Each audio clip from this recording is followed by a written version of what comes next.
اور عجیب بات ہے، حدیث میں آتا ہے کہ عالم ارواح کے اندر جو روحیں جمع ہوئی ہیں تو اللہ تبارک و تعالی نے جن روحوں کا چہرے سے چہرہ تھا، یوں کھڑی تھا آمنے سامنے، ان میں اللہ نے محبت پیدا کر دی۔ جن کی پیٹھ سے لگی ہوئی تھی ان میں عداوت پیدا ہو گئی، جن کا پہلو سے لگا ہوا تھا ان میں کچھ محبت کچھ عداوت پیدا ہو گئی۔ یہاں تک حدیث میں فرمایا کہ اللہ نے میاں بیوی کے فیصلے بھی وہیں کر دیے، وہاں جس مرد کی روح کے ساتھ عورت کھڑی تھی اللہ نے اس کا نکاح دنیا میں کر دیا۔ یہ ہماری بیویاں جو دنیا میں ہیں یہ عالم ارواح میں بھی ساتھ ہی تھیں اور آگے جنت میں بھی ساتھ ہی ہوں گی، یہ ذہن میں رکھنا۔ یہ نہیں کہ آپ کہا کہ یار مرے گا تو جان چھوٹ جائے، کہ نہیں بھائی اگے بھی نال ہی نہیں اور تو اڈا مسئلہ بھی ہو، یہ نہیں جان چھڑ دیا اتھوں ہی چلیاں نے نال ہی۔ تو حدیث فرمایا کہ ساتھ کے، اور ساتھ جب کھڑی ہیں اگر آمنے سامنا ہے تو میاں بیوی کی دنیا میں محبت پیدا کر دی، اگر پیٹھ سے پیٹھ ہے تو میاں بیوی بن جائیں گے لیکن دنیا میں لڑ کے گزریں گے۔ لہذا ایسے میاں بیوی بھی ہیں، صبح شام ڈنڈا ڈولی چلتی ہے، ماشاءاللہ 12 بچے بھی ہیں، یہ ہوتا ہے نا، تو لڑ کے چلتے بچے بھی پیدا ہو رہے ہیں، زندگی گزر رہی ہے، تو مطلب عداوت رہے گی لیکن اللہ تبارک و تعالی نے نکاح کر دیا۔ اور اگر پہلو سے اگر لگا ہوا تھا تو اس بیوی سے محبت بھی ہے اور تھوڑی سی چڑ بھی ہے، تو دونوں بیلنس چلے گا، تو دنیا اللہ نے وہی فیصلہ کر دیا۔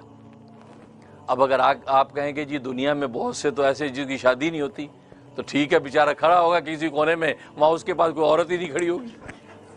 کیونکہ نبی نے کہہ دیا نا وہی فیصلے، وَخَلَقْنَاكُمْ أَزْوَاجًا، ہم نے تمہیں جوڑے پیدا کیا ہے، وہی فیصلے ہو گئے تھے۔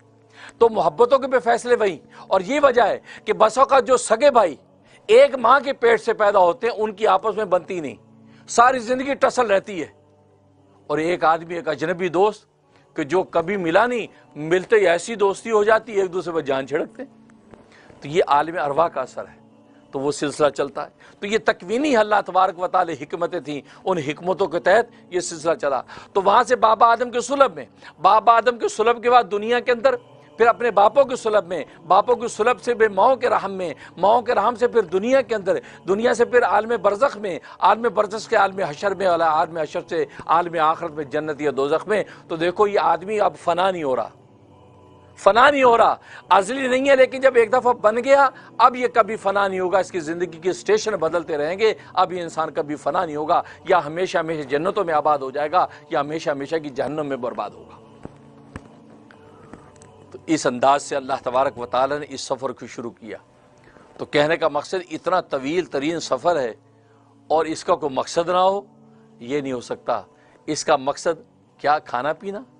پینا اس کا مقصد نہیں، اس کے مقصد اتنا طویل ترین ہو، اور کھانے پینے کی حالت تو انسان کے بدن تک ہے، انسان مر جاتا ہے کھانا پینا ختم۔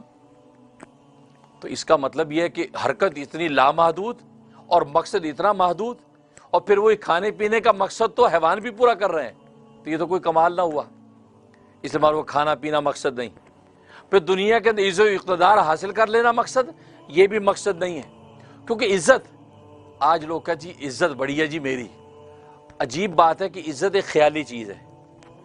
عزت ایک خیالی چیز ہے، اور خیالی چیز یہ کہ آپ اپنے ذات میں یہ خیال کر لیتے ہیں کہ لوگ میری بڑی عزت کرتے ہیں، مجھے بڑا آدمی سمجھتے ہیں، اس کا مطلب میری عزت ہے۔ اب اگر لوگ آپ کو چھوٹا سمجھنے لگ جائیں تو بے عزتی ہو گئی، یا آپ اپنے خیال میں اپنے آپ کو سمجھتے ہیں یار میری بڑی عزت ہے تو آپ باعزت بن جاتے ہیں، یا آپ اپنے خیال میں سوچتے ہیں یار میری عزت نہیں ہے تو آپ بے عزت ہو جاتے ہیں۔ تو یہ خیالی چیز ہے، اور پھر ایسی خیالی چیز کہ دوسروں کے خیال پر ڈیپینڈ ہے آپ کا، کہ دوسرے اگر باعزت سمجھتے آپ باعزت ہیں، دوسرے باعزت نہیں سمجھتے آپ بے عزت ہیں۔ تو ایک خیالی اور معمولی چیز کہ جس کا تخیل بھی آپ کے اختیار میں نہیں ہے کہ لوگ آپ کے بارے میں کیا خیال کرتے ہیں، تو وہ چیز آپ کی زندگی کا مقصد ہو جائے یہ ممکن نہیں، کیونکہ عزت ایک خیالی چیز ہے، لوگوں کا خیال جیسا ہوگا تبھی تو آج کی دنیا میں کہتے ہیں یار آپ مجھے انڈر ایسٹیمیٹ کر رہے ہیں، مطلب کیا ہے یار آپ اپنا خیال جو ہے مجھے انسلٹ کر رہے ہیں، تو آپ اس کے خیال پر آپ بے عزت ہو گئے، اس کے خیال پہ آپ انڈر ایسٹیمیٹ ہو گئے، تو یہ کون سا کمال ہے؟ ہاں حقیقی عزت کسے کہتے ہیں؟ حقیقی عزت اس کو کہتے ہیں وہ یہ کہ اللہ تبارک و تعالیٰ کی نظر میں آپ مقبول ہو جائیں، اللہ کی نظر میں آپ منظور نظر ہو جائیں، خالق کی نظر میں آپ مقبول ہو جائیں، یہ ہے حقیقی عزت۔